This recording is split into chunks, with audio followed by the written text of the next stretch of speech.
Welcome back to the British Accent Podcast. I'm Emily. And I'm Nick. Today we're diving into something a little different, but incredibly powerful. It's not just about grammar or vocabulary. It's about emotions. Specifically, naming your emotions, even in a language that's not your own. Yes, we don't often talk about this in language learning, but it matters deeply. Have you ever felt something, but didn't know the word for it? That uncomfortable heaviness. Or maybe a quiet, bubbling excitement.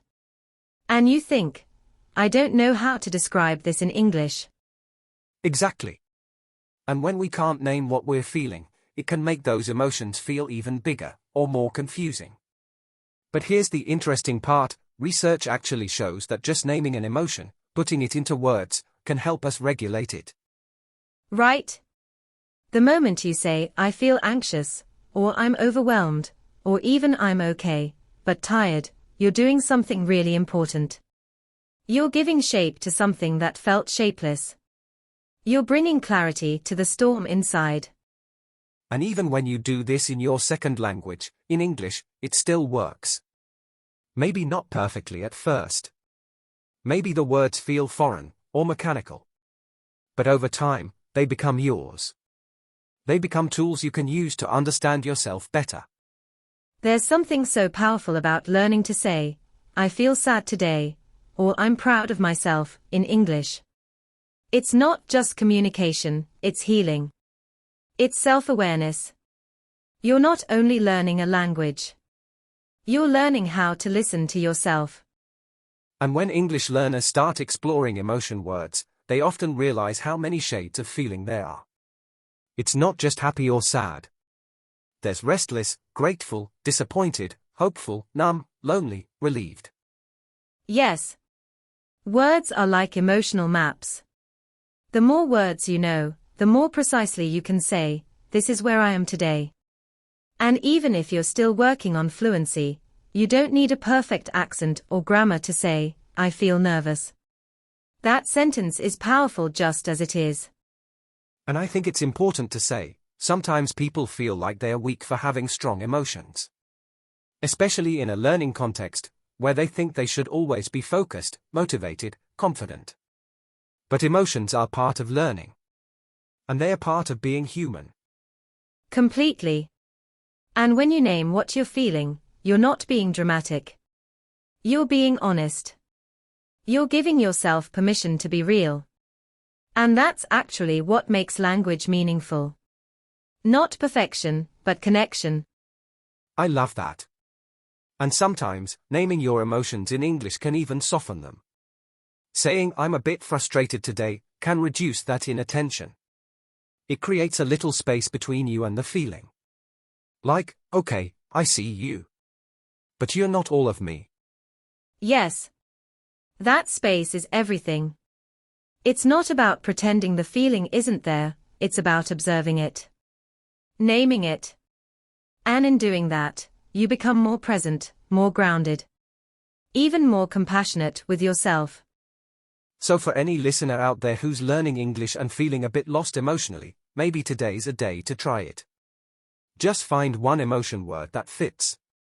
Say it quietly. Say it in a sentence. Write it in your journal. Let it be enough. And don't worry if you get it wrong. Emotions don't follow perfect rules. Maybe you say, I feel strange, or I feel like I don't know. That's still valid. That's still expression. And expression is the start of healing. We'll talk more about practical ways to build your emotional vocabulary in English, and how to feel more confident using these words even if they feel unfamiliar at first. Because you deserve to be able to say what you feel, in any language.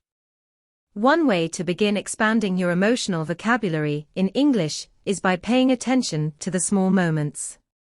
Let's say you just finished a long study session and you feel something. Maybe you're not exactly happy, but you're not sad either. That could be satisfied, or drained, or even calm. Try different words and see which one fits best. That's a great point. You don't have to be 100% certain that you've found the right word. It's okay to explore. It's like trying on clothes. Sometimes you need to test a few emotional words before one feels comfortable. Maybe disappointed doesn't feel quite right, but let down does. That subtle difference matters. And English is full of these subtle emotional tones. There's a big difference between saying, I'm angry, and I'm irritated, or I'm annoyed. Each word has its own energy. Learning them can help you express yourself with more honesty and with less confusion. One simple thing you can do is keep a little note on your phone or in a notebook with a list of emotional words that feel useful or relevant to you. Don't just copy long lists from the internet, choose words that actually match the way you experience the world. Yes, personalize it. And when you learn a new emotion word, try connecting it to a moment in your own life. For example, if you learn the word anxious, think back to a time when you felt that. What was happening? What were you thinking? How did it feel in your body? That's really helpful because language and memory are deeply connected. If you can tie a word to a real memory, you're far more likely to remember it, not just the definition, but the emotional weight of it too. And for listeners who enjoy journaling, you can try writing just one sentence a day starting with today, I feel. It's such a small act, but it builds emotional awareness and strengthens your English expression at the same time. You don't need fancy vocabulary to start. You can say, today I feel tired, or today I feel better than yesterday. That's already practicing. That's already progress. And over time, you can add more detail. I feel anxious because I have an exam. Or, I feel proud because I spoke without translating. And the more you do this, the more emotionally fluent you become, not just in English, but in life. You'll start noticing your feelings earlier. You'll have the words to explain them. And that gives you power, the power to choose how you respond. And when you're having a tough day, even just recognizing and naming what's going on, without judgment, can shift something. Like saying, I'm sad, but I'm still learning. Or, I feel stuck, but I'm not giving up. That's real emotional strength. Yes. And sometimes you might not find the English word for what you feel, and that's okay too. In those moments, go back to your native language, find the word, and then look it up. See how people describe that emotion in English. It becomes a beautiful bridge between who you are and who you're becoming. That's such a powerful way to look at it. Language learning isn't about leaving yourself behind. It's about expanding your ability to understand and express your inner world. And emotions are a huge part of that. You're not just learning how to speak, you're learning how to name yourself. Your feelings. Your truths. And no matter how simple your words are, when they come from that deep place, they carry so much meaning. So if you're listening to this right now and wondering whether you're doing enough, just remember this: every time you learn a new emotion word, every time you say how you feel, even silently, you are growing. Quietly, steadily, meaningfully. And that kind of growth, the kind that happens in your heart and in your language, is the kind that really lasts. Let's also talk about how this affects communication with others. When you're able to say, I feel overwhelmed, or I need some space, in English, it opens the door to healthier relationships, whether that's with a teacher, a colleague, a classmate, or even someone online. Absolutely. When you express what you're feeling instead of hiding it, you invite people to meet you where you are. And if you're still learning the right words, even just saying, I feel not okay, but I don't know the word, is enough. That honesty connects us. And you'd be surprised how often native speakers also struggle to name what they feel. It's not just a language issue, it's a human one. So when you, as a learner, make the effort to express your emotions, it's actually very brave. And very inspiring. It really is. And sometimes learners worry about sounding too emotional, especially in English-speaking cultures, where emotional openness varies. But I think the key is not whether you express emotion, it's how you do it. with honesty, with kindness, with intention. That's a great point. For example, instead of saying, I'm angry, you might say, I feel frustrated because I don't understand this topic. That small change turns emotion into communication. You're not just reacting, you're reaching out. And that can make such a difference in the classroom, at work, or in your friendships. Emotions don't have to be problems. They can be signals. They can be bridges. And when you have the words to describe them, those bridges become stronger. Let's give a few more examples of emotion words that aren't always taught in textbooks, but are incredibly useful in real life. One of my favorites is overwhelmed. It means there's too much happening, mentally, emotionally, or physically. Yes, overwhelmed is so useful. Another one I really like is hopeful. It's gentle, but strong. It's not saying everything is perfect, it's saying, I believe something good is still possible. And sometimes, that's enough to keep going. There's also disappointed, which is different from sad. Disappointment is when you were expecting something to go well, and it didn't. It's that specific kind of letdown. And it's such a common feeling in learning. You try, and you fail a test. You speak, and you make mistakes. That's disappointment. And naming it can help you process it. And on the other side, there's relieved.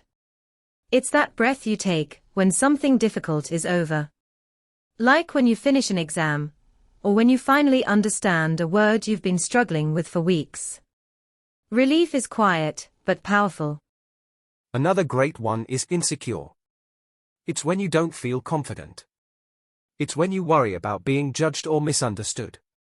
And I think so many English learners feel this, especially when they speak in front of others. Yes, and it's completely normal. Insecurity is part of growth. And when you can say, I feel insecure about my accent, or I'm nervous to speak, you're not giving up, you're giving yourself grace. You're telling the truth. And that's strength, not weakness. And from that place, you can move forward. You can say, yes, I feel insecure, but I'm going to speak anyway. Or, I feel nervous, but I want to try. And those small steps, those small declarations, they change everything. They really do. Because naming your emotions gives you direction. It gives you clarity. And in a language journey, where so much can feel uncertain, that clarity is gold. And you don't have to do it perfectly. Even a small effort, one emotion word a day, is a step toward emotional fluency. Toward feeling seen and understood. Even by yourself. So if you're listening now, maybe just pause and ask yourself, what am I feeling right now? Even if you don't have the exact English word for it, just notice it. That awareness alone is a kind of language. A kind of wisdom. I really like what you just said, Emily, how awareness is a kind of wisdom. And it reminds me that learning a language is not only about saying things correctly. It's about seeing more clearly. Feeling more deeply. Understanding ourselves and others a little better every day. Exactly. And when you name your emotions, even in a second language, you start seeing patterns. For example, maybe every time you have a speaking exam, you feel tense or worried. Once you name that, you can prepare for it. You can say, okay, this is anxiety. I've felt it before. It doesn't mean I'll fail. Right. And some learners get frustrated and say, why do I always feel nervous when I speak English? But the real shift happens when you go deeper and say, I feel nervous because I care. Because I want to be understood. Because I don't want to make mistakes. That gives the emotion context, and that's incredibly powerful.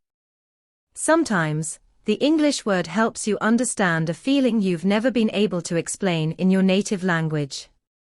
That can be a beautiful experience. It's like discovering a new color that's been in your heart all along, but now you finally have a name for it. That's such a lovely way to put it. I remember a student who told me that learning the word resentful helped her understand a feeling she'd carried for years. It gave her permission to unpack it. To say, oh, that's what that is. Naming it helped her move forward. Yes, and it also makes emotional conversations more productive. Imagine trying to tell a friend or teacher, I'm not okay, but you don't know what's wrong. Now imagine being able to say, I'm overwhelmed because I'm trying so hard, but I feel like I'm not improving. That kind of clarity can lead to real support, not just sympathy. That's the magic of language, it turns confusion into clarity. And the emotional vocabulary we're talking about today is part of that process. These words don't just describe emotions. They organize them. They contain them. They give you space to breathe. And when you combine emotion words with reflection, your English becomes more than functional, it becomes meaningful.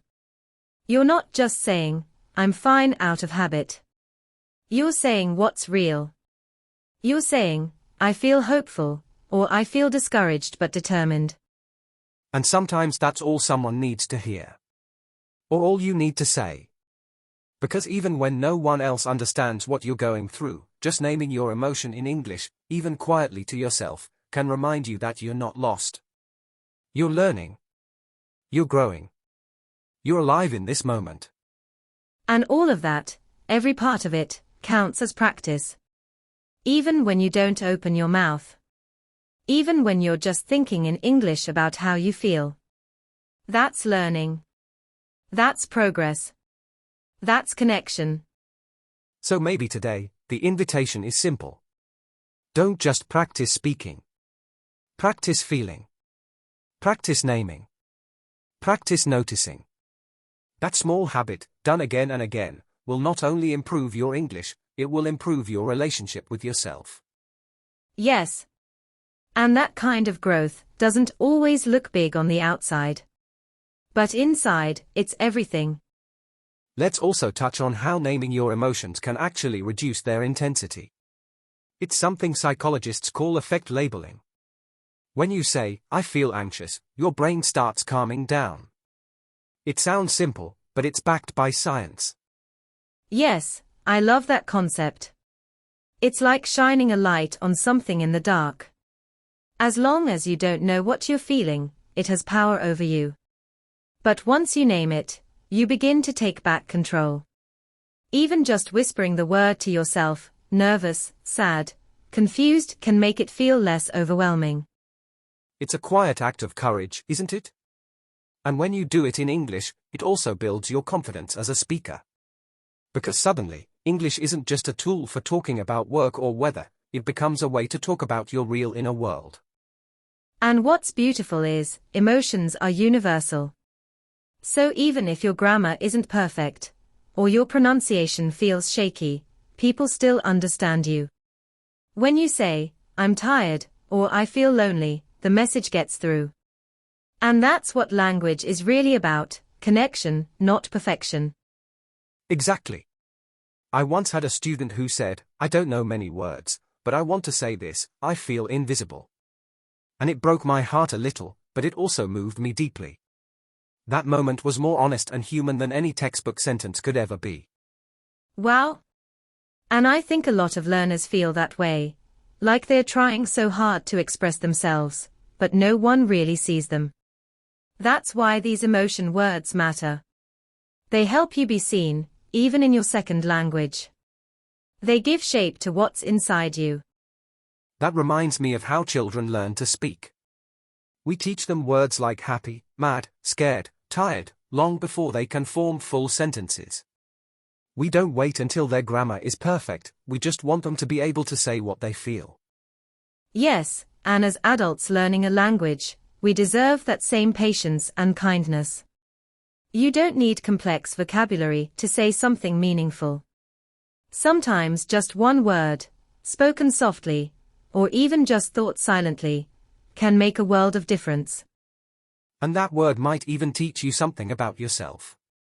Maybe you never realized how often you feel irritated, or disappointed, or grateful, until you learned the English word and could finally name it. In that way, learning English becomes a mirror. That's such a powerful idea. Language as a mirror. A way to look inside, and not just outside. I think many learners start their journey thinking it's about understanding others, but eventually, they discover it's also about understanding themselves. And isn't that one of the best reasons to keep learning? Not just for a job. Not just for travel. But to say something true. To say, here I am. This is how I feel. Yes. That kind of honesty builds not just your English, but your courage, your self-awareness, your emotional intelligence. It's all connected. And it grows slowly, but beautifully, over time. Before we wrap up today, we just want to remind you, your emotions matter. And finding the words for them, even in a language you're still learning, is not a small thing. It's an act of self-respect. It's an act of bravery. Yes, and don't worry if you can't always find the perfect word. The fact that you're trying to understand what you feel, and trying to say it in English, already means you're growing. It's okay to take your time. Learning emotions in another language is also learning compassion for yourself. So today, maybe take a quiet moment. Ask yourself, how am I feeling? And if you can name it, in English or your native language, that's enough. That's more than enough. And remember, the more you practice naming what you feel, the more fluent your heart becomes.